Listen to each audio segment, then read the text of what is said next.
Happy New Year, everyone. Welcome back to the Sensitivity Doctor. I hope you had a wonderful holiday. And I cannot wait to kick off the new year with a super positive message with Dr. Gina Anderson. She is the CEO of Luma Brighter Learning. She is a TEDx speaker. That's where I met her. She's wonderful. And she is a learning scientist. And so today we unpack why you need to get rid of resolutions. Okay, we've all heard that before, but then it's like, what do you do then? We're going to tell you. We talk about how instead of resolutions, we look at the science of connection and what happens in learning science when we are in connection. And not only that, we're going to break down for you what to do if you're highly sensitive, introverted, have experienced trauma, just generally maybe just don't like being around people. How do you do this? How do you lean into 2026 in a state of connection that increases the beautiful brain that you have and its ability to adapt and feel safe? You're going to learn all of this and more with Dr. Gina Anderson today on The Sensitivity Doctor. Enjoy.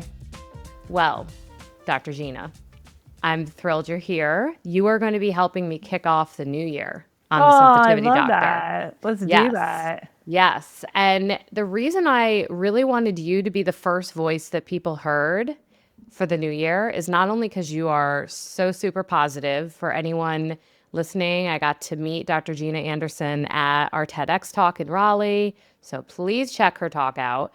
And it was memorable. Like you actually had us, we got a gift basically during it. So it was amazing. But something I love about your message, and I was hoping today we can maybe dive into a little bit of like the science behind your message, is you talk a lot about connection and learning. And what I want to propose we kick off for people listening is eliminate the idea of a resolution. Stop putting pressure on yourself for perfection and when Monday hits, I'll do this kind of energy. And instead, what if this next year, it wasn't let's have resolutions, it was let's pick something new to learn and let's pick someone new to connect with. Oh, I love that. Every day a connection, right? It's so important. It's like you said, it's for our mental health. Our brain actually releases chemicals, and you know this, with your work and specifically how we feel. And so it's really easy when you do a resolution is to not to meet it and feel bad. So I love that idea. So let's do the challenge of connection, one connection, and being present in those moments that we do make those connections and following up with them is so impactful because look, everyone has something they're struggling with. And that doesn't mean you wait for someone to connect with you. Right. Make that first connection because it'll change both of you. I love that. So for someone listening, HSPs, for example, highly sensitive people who love to listen to the podcast, or a lot of people that listen have endured trauma or have left abuse. I mean, there's a lot of reasons why someone might struggle with connection.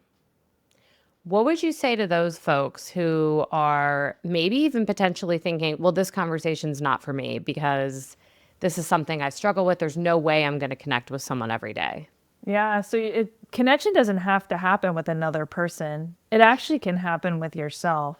And in fact, one of the most strongest connections for neural synapse and how you feel is a connection you have with your own mind. So I would say this, don't put pressure on yourself to, quote, make a friend. That's not really what it's about, but it's really about making a friend with yourself. Because if you can sit in a quiet place and you can really ask yourself different questions, deep questions about who you are, ask yourself and tell yourself, I'm alive.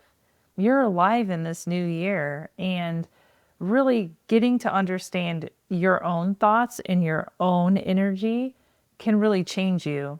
And then once you do that, and you can do that, you don't have to stop. Then when you walk into the room, that energy is there. You don't even need to do anything because you have discovered that inner voice of love and positivity and who you are. I call that your true self.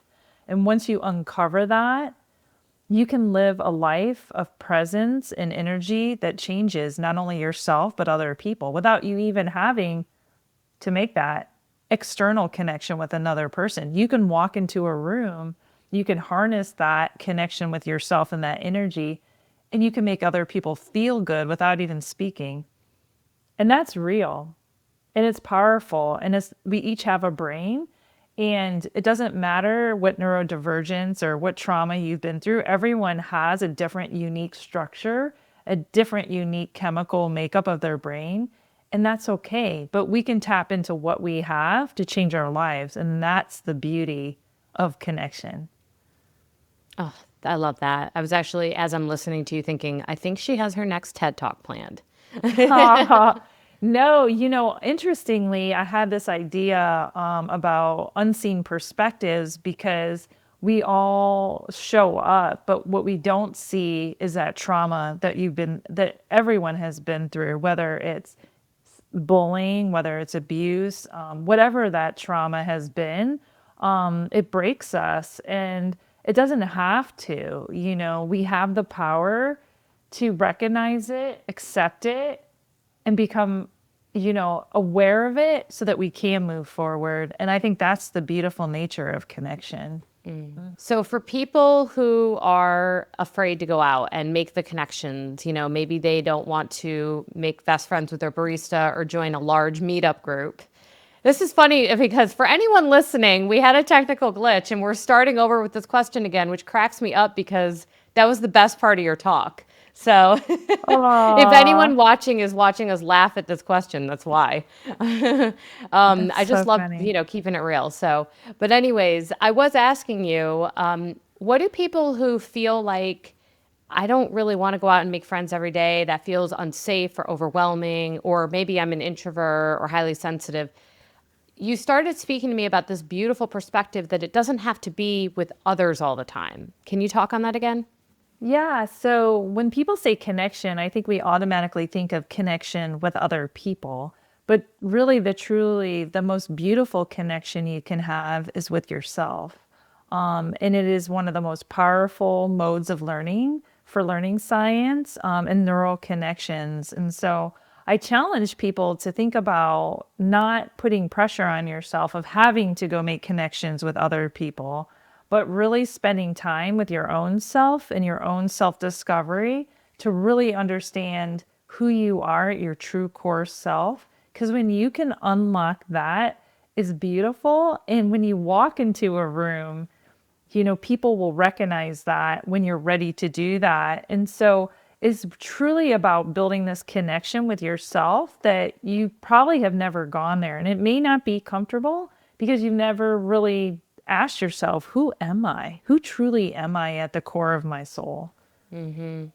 I love that because it reminds me a lot of the work I do with folks who are struggling with self-esteem or they say their concept of self, like, I don't know who I am after this relationship or after this loss or this trauma. And what I often remind them is that sometimes we figure out who we are when we are trying to figure out what we don't want. Oh, And we don't know what we don't want. We don't know what our boundaries are until we know what we do want. And to your right. to your point, we're not really going to be able to build our self-esteem. And I guess I should say self-esteem is, just the innate belief that you deserve to be treated with love and safety and respect just because you exist.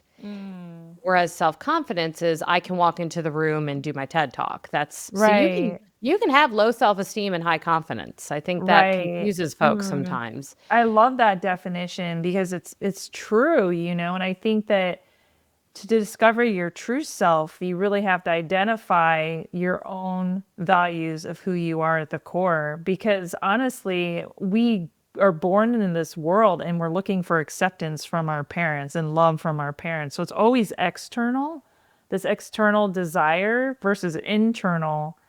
So yeah, definitely I love that description because I think a lot of people don't really realize that. And to that point, if we did not receive that acceptance and love for our parents and it doesn't even necessarily have to be a parent, it could be a primary attachment figure. It could be a very close relationship in the future. But in those formative years, when you're learning what comfort and safety and connection feels like, for those who feel like they can't tap into that in their body, it reminds me of clients I work with who struggle with the word safe. I could see how connection may also feel intimidating. How would you, on a very just kind of 101 explanation for you and for maybe others, Mhm. what would connection feel like? Yeah, I think connection, when you think about as a young child, something that you really loved, like maybe it's a warm, cozy blanket. I love that today. Maybe it's like a stuffed animal or something that made you feel love and warmth and safety. I think for me, and it's taken a lot of practice of being in very dark times, when you go through trauma or you go through something traumatic and you get into that dark place and it's in kind of that chemical reaction that happens within us, if you focus on your true self and your true values, it almost for me feels like a warm feeling. And I call it love. And so, however you define love and your values of who you are, that's what it feels like. Inside of me, it's a warmth. And I can get there and I can feel it because I practice it. This isn't something that like happens overnight. This is like something like you say, like this year, give yourself daily love, and what does that feel like to you? Like give yourself that, and that connection, that's the connection you want. You want to feel that spark, and that heat inside of you, and that's the energy that you can display. Is your dog wanting to come join our podcast right now? Maybe, can you hear her out there? She is. She's probably outside my door. She's It's welcome to time. join. Everyone It's here knows time. about Lenny. Oh yeah, it's lunch, almost lunchtime, so. She's like, Mom, I want to connect with you so I can connect with my food. Right. Yeah, exactly. I like that you described like the warmth. And then I think earlier you were also saying excitement. I Uh-huh. think we can feel different sensations during connection. For me, sometimes I very much get that dopamine hit of excitement with the connection, but it reminds me of when we kind of can get into that roller coaster of like a new exciting relationship and how we need to define the difference between excitement and safety. And I think one of the things I try to be aware of is at any point does that excitement settle enough where I feel like I can just kind of be quiet or exist or just be around the person without masking. That's usually a big thing I try to pay attention I to. love that. That's so important to really identify those different feelings that you have and where it's stemming from. Like, is that feeling coming from something external? Like when you run, that energy of running and the physical activity actually makes you feel maybe similar to when you're meditating or when you have self-thought of who you are yourself. You could have similar feelings. So I think for me, really the importance is to recognize how that feeling is being generated. Because when you can become the master of generating that same feeling within your own thoughts, that connection changes the structure and the chemicals of your brain. And it is so powerful that when you see it on brain scans, this is called neuroplasticity, and you're familiar with it. But when you look at different medical studies that show this happening, you can have trauma and you can have your white and gray matter really be impacted, but that doesn't mean that it has to stay that way. The reality is you can see physical changes happening within us when we can utilize these metrics of chemicals that we can control with our own thoughts to change us. And that's the beauty of learning science and neuroscience, because for many, many decades, this has been studied. This isn't new science. This is real. And I think the challenge for many people, and it's hard, we don't spend enough time being quiet with ourselves to feel that. We're looking for it. There was a study that just came out this morning about short videos and how it's like making us feel terrible. And we know this, right? It's like this constant, like external hit of content connection, because that's a different connection. Because you do get, there's actually 5 modes of learning science. Learner to content is one connection, and that connection can make us feel really bad. Now, we can feel that same warmth initially, but we're going to end up feeling bad. So each of the connections have meaning and different purpose, but learner to self is so, I think, is something we should focus on for 2026. I'm so intrigued. I think you're talking about popcorn brain, right? I read some sort Oh, of yeah, some sort of like headline about they're calling it yeah. popcorn brain, where you're just kind of firing all over the place. It's very unnatural. Um, it makes me think about, so as someone who puts content out there personally, is all the content that we're putting out to help people making them feel bad? I'm not, I don't think it's This is just that. your opinion. Right. No, I don't think it's content inherently makes you feel bad. I think it's the fact that we're spending a lot of time with content and not with connection with others and ourselves. When you Okay. spend 8.5 hours, like this was my TEDx talk, when you spend 8.5 hours and you're on your phone and you're just dealing with content, you're missing that neural synapse that needs to happen when you're looking at somebody else, or you're looking within yourself. And I think that's the piece that we're missing. You can read content and it makes you educated and you learn, but how long are you doing that for? Yeah. Are you doom scrolling for 3 hours at night instead of having a meaningful conversation with your friend, or even quiet with yourself without the phone? So I think that's not really my opinion. It is I've experienced it. I've been on Facebook and thought and scrolled and scrolled and said, this is just making me feel worse. Yeah. Why is that? How many times have you thought that and you keep doing it? So there's so much research around it in learning science.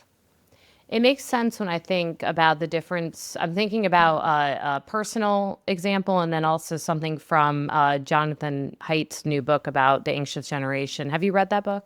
I haven't. I should. So good. So It's good. so good. Uh-huh. But like personally, I can think of a very big difference if I have clients back to back, and this is like guilty therapist admission here. In between, like, let's say I have a 15-minute break and I'm like, okay, I'm going to knock my notes out. I'm going to Uh-huh. open mail. I'm going to instead go sit on my couch and Uh-huh. scroll. And Right. sometimes it actually feels really good. Like it You're like feels almost like I'm relaxing. Mm-hmm. exactly the parts of the brain where you're just really attending and all Oh, of that. mm-hmm. So I can feel the difference between what that feels like and it feels, more positive versus Uh-huh.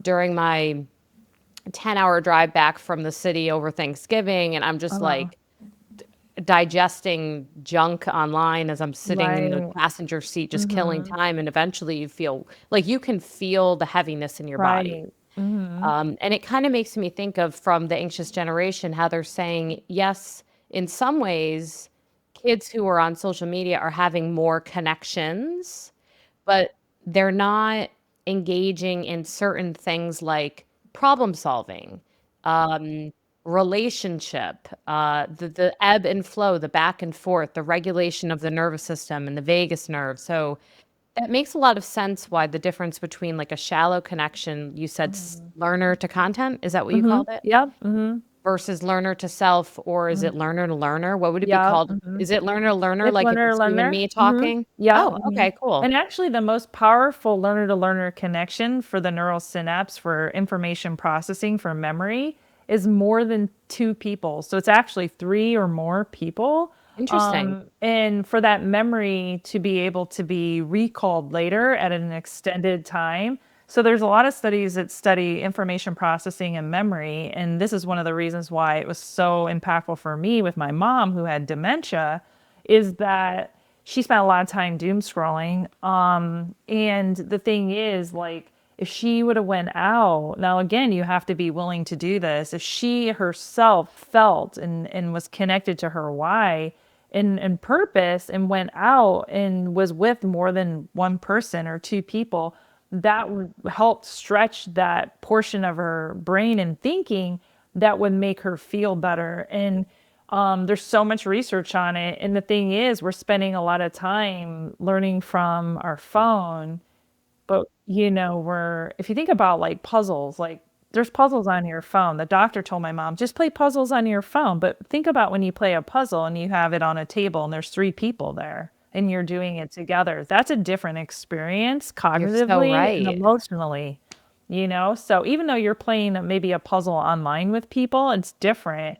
And so, I mean, I own a learning company and I can see like the connections and engagement that happen when you do these different interaction modes. Learner to teacher is another one. But the way the teacher interfaces, it's not the teacher disseminating passive content that's powerful. It's being next to the person, showing them, mentoring them, letting them explore and problem solve. So, I mean, there's a lot of opportunity for connection that we don't even consider that impact us professionally and personally. Okay, I have so many thoughts. First and foremost is the wild affirmation you just gave me for um, my treatment protocol for women with ADHD. It's something that is being developed, and 2026, guys, big things Oh, are I happening with love it. that. Let's Big do things, it. Yeah. conferences, books, like Uh-huh. it's a whole vibe. I'm excited. I'm excited to share Yeah. about it. One of the pillars of the treatment that I'm putting together for women with ADHD, and this is also really anyone, but especially women, and I'm curious, actually, I want to know if you have any science on like gender difference at all with connection, but is that I saw a need to include one of the pillars. You're going to love this. Yeah. One of the pillars is actually community. So Oh, instead yes. of it just being Mhm. you as therapist and ADHD superhero woman, Right. Uh-huh. one on one, I have Right. seen so much value So in the much. group I'm doing. So So much. I've had these women Mhm. I've worked with for years who are making Right. improvements that Right. until we started this online community and the Yeah. Powered by ADHD Mhm. group, I'm Uh-huh. seeing so much more change. And so I Exactly. didn't know why. I just thought, Yeah. okay, getting to Right. relate and see each other. But Right. now you just No. gave me Right. science Yes. for It's why this is. real.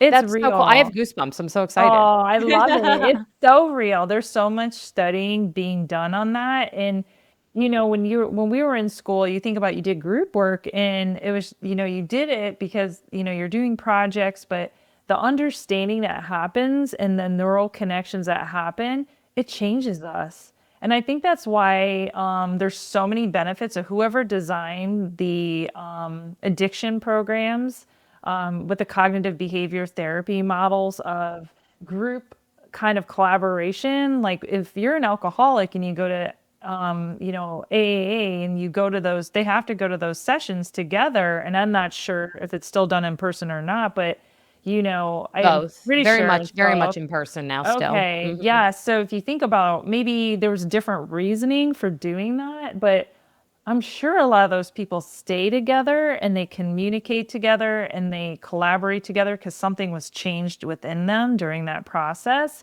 But it's science. It's not just for the good of that piece of it, but our brains and our chemicals and our structures, they change. And I am so passionate about it because I've seen when you talk about safety, safety on the road, semi trucks, what I deal with, it's like you don't want to be in a school bus of kids next to a semi unless you know that they are cognitively engaged in the process. And so I Yeah. feel like learning science is so important for individuals, but also professionally at organizations.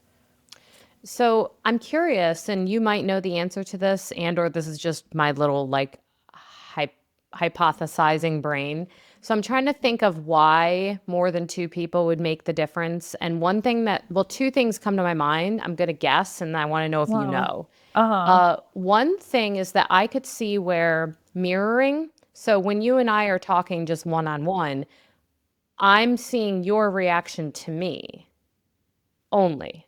But if we add one other person, I'm seeing your reaction to me in our interaction, but I'm also seeing someone else's impression of our interaction. So I can almost see how it would create this complexity where we're no longer just having this you to me dynamic, but it's you to me and you to we.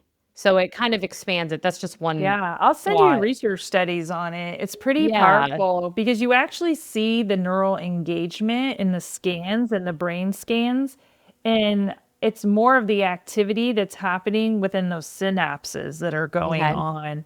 So it may be part of mirroring, but I think that what is happening is probably you're processing more perspective or more idea that's expanding the scaffolds that you have built, that is creating more reaction of It's more thinking. opportunity. Well, I think more opportunity to think and engage with that content or that information, that changes the way that we process and think about our current paths of information that have been mapped in our brain, because everything is connected of what we've learned in the past. And so you have to build new information to change that structure, and it's always changing. So if you just have one person, it could. But if it doesn't match maybe what you've understood, maybe, and I don't know this because I haven't read the research on this piece, but maybe having an additional perspective strengthens that understanding or belief. And but I do know that the way that our neural maps work, you can see how you engage in information. And so regardless, I think the more opportunity you have, for that, and it probably too, the feeling that you get from being with multiple people probably makes an impact too. So there's probably not only an emotional but a cognitive component to it. Right. But I I love that idea. I love that you have that in your book, and I can't wait to hear more about yeah. it. And I mean, it seems to make sense too if you think from a survival perspective too. You know, two folks in a cave trying to stay alive are probably less profitable than three. So if we really Right, get down to brass tacks about it, right. but as far as so thank you everyone for joining our chapter 2 of this session where we totally nerded out on That's good. connection. So Yes, let's connect this then to folks listening and they're thinking, okay, great. So all I need is 3 people or all I need is 2 more people. Um, right. what if, I'm getting back to the idea of someone letting go of the idea of a resolution and instead making this connection and learning as a general scope their resolution. Do you think it would work? Do you know what internal family systems is? I don't. So it's a mode of it's a model and theory of therapy created by Richard Schwartz that looks at the brain and our perception of the mind and the self as a collection of parts. And so we're not just Dr. Gina, we're Dr. Gina as the self, but then also, the managerial part that gets yourself places on time, the child part that may not be attended to as often. I mean, there's countless parts you could Got be. it. I'm just Yeah, really, right. really breaking this down very simply. When we go back to what we were saying about, hey guys, you can just connect with yourself this year on a daily basis, even. Right. I wonder if we take the science of connecting with more than one person and apply that internally. Like, what if you think about the part of you that shows up during meditation, which is usually the self, and then maybe you get curious. There's a lot of curiosity with IFS work.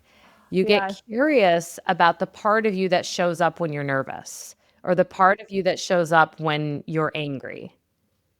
I wonder if that would increase your connection to the self, similar to how it would if you're in a group of 2 or more people or 3 or more people. Yeah, because I think it lets you explore the questions that define your true values and your true self. Because when you really think about that, becomes everything that you live by. If you can identify those pieces that make you up and who you are, it can change you. And look, I mean, I don't think anyone, I tell my team this every day, I don't think anyone comes to work or goes to work thinking, I'm going to do a bad job today. Like, I don't want to show up. I mean, you may feel off. You may not feel like good about how you're showing up, but you don't want to today be a bad day. So Unless you're Michael I, Scott on The Office. oh, well, maybe, but I really do believe But that we most people, all, yes. right, we want to show up our true self, and Right. really we define that uniquely as our values and who we are. But I like the idea of your values come from a lot of different aspects and perspectives of who you are. I'm a mom, I'm a parent, I'm whatever it is. It's like those pieces make up your who you are. So you definitely have to offer that to yourself. I love that. So, what would you say would be two or three things you really hope people listening will make sure to do this year then going Yes, forward? If you had a wish list, Jeannie's lamp, you could say, I love that. please do these three things, and feel free to expand on them as much as you want, because I kind of want this last chapter of our time today to be almost an action plan, like a way people can take what we talked about and really apply it to 2026. I would tell you this. You might not be feeling good, and maybe you started your year off and you feel like you've lost something. Everyone has lost something in their life. But the reality is, just because you've lost doesn't mean that you don't show up. So the first thing I would say is send a text today to someone. It could be someone that you cross paths with at work. It could be maybe a friend you haven't talked to in a very long time. Maybe when you go into a grocery store, you walk in and you say hello to someone. But if you can connect with one other person, it can make you feel better. And I would say you send that message, it's not only making that person feel better, but it's going to make you feel better. So, connection with others changes both of us. So, my first recommendation, it doesn't have to cost anything. Just send a message today to someone that you have, you have gratitude for, that you have had gratitude for. So that's the first thing. The second thing I would say is definitely get out and get moving. Go out and take a walk in the fresh air, crisp. I don't know where you live, but cold if it's cold. I live in Charleston, but beautiful. Just look up at the sky and look and take in the blue sky and take in the beautiful snow if it's snowing, and take a deep breath, because walking actually, or running, I run, it puts you in a cadence of breathing that can bring in oxygen to your brain and your neurotransmitters that help you feel better. So a lot of people feel uncomfortable, like breathing, like sitting and breathing and meditating. Walking can put you into that same kind of meditative state, because you're walking Good point. The and breath you're might feel more breathing. natural because you're exerting Exactly. yourself. That's a good point. Exactly. So breathing is so important, because at the end of the day, we may lose everything. We may lose our job. We may lose someone we love in our life, but we'll never lose our breath.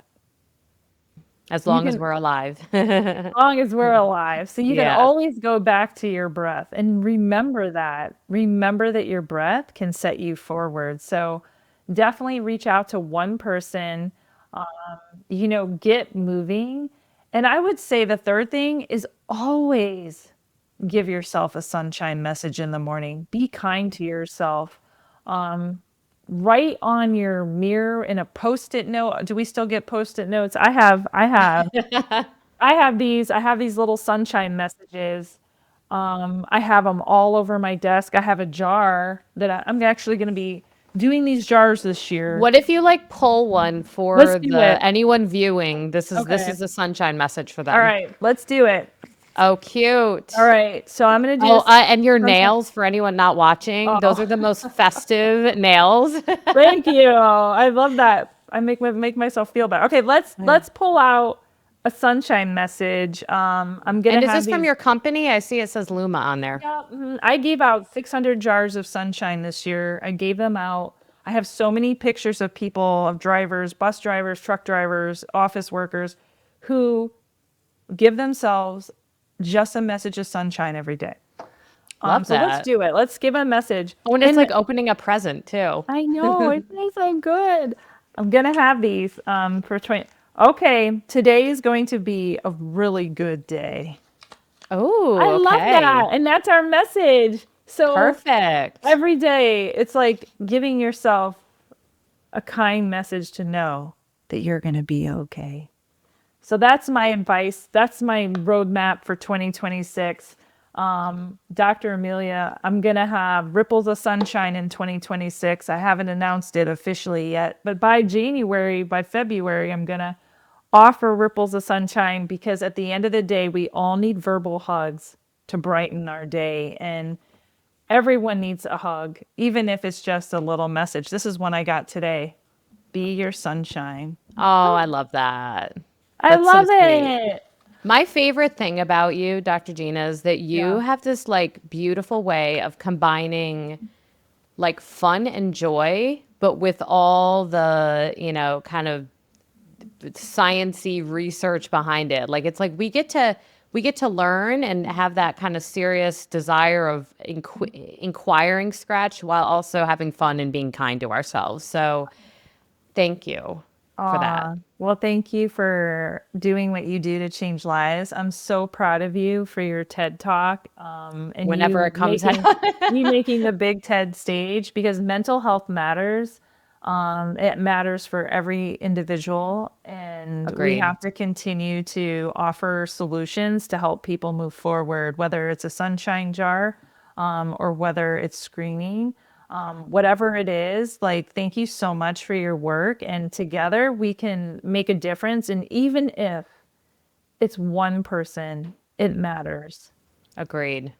So thank Completely. you. Yes. Oh, thank you, Dr. Gina Anderson, for coming. I hope everyone is able to take some time to be kind to yourself, kick off this new year with the desire to connect with yourself, maybe your barista, and also and also seeing how much more you're able to learn when you're in connection. And checking out, Dr. Gina, where can people find your TED Talk? What was it called again? Where can they learn about your amazing company that's gotten quite a few accolades this year, actually? Oh, thank you. So if you want to learn and get my TEDx talk, you can go to learningwithgina.com. That's my personal website. My TEDx talk is called The Power of Presence. It was actually called Micro Learning the Power of Presence, but it was named on the TEDx stage as The Power of Presence. So it's, Really? yes, so, but that's okay. It's up there. If you want to learn about Luma, my company, it's lumabrighterlearning.com. I'm also going to have ripplesofsunshine.com. It's my second company I spun up. Oh, And awesome. honestly, if you want to connect with me, I'll give you my LinkedIn. It's Dr. Gina Anderson. I'm on LinkedIn. I'm on Instagram. And in fact, my team is putting me on TikTok. So I don't know how that's going to go, but we'll see. But it's a TikTok new stresses year. me out. It's too much stimulation. It's a new year. Give yourself a big hug. 2026 is going to be a year to, focus on within. And, if you want resources, definitely I have a lot on my website. But thank you so much for having me on your show. You're making a difference, and I love being part of it. Oh, thank you so much for being with us too. And I hope everyone takes some time to apply all the wonderful recommendations from Dr. Gina today. Happy New Year and be well, everyone.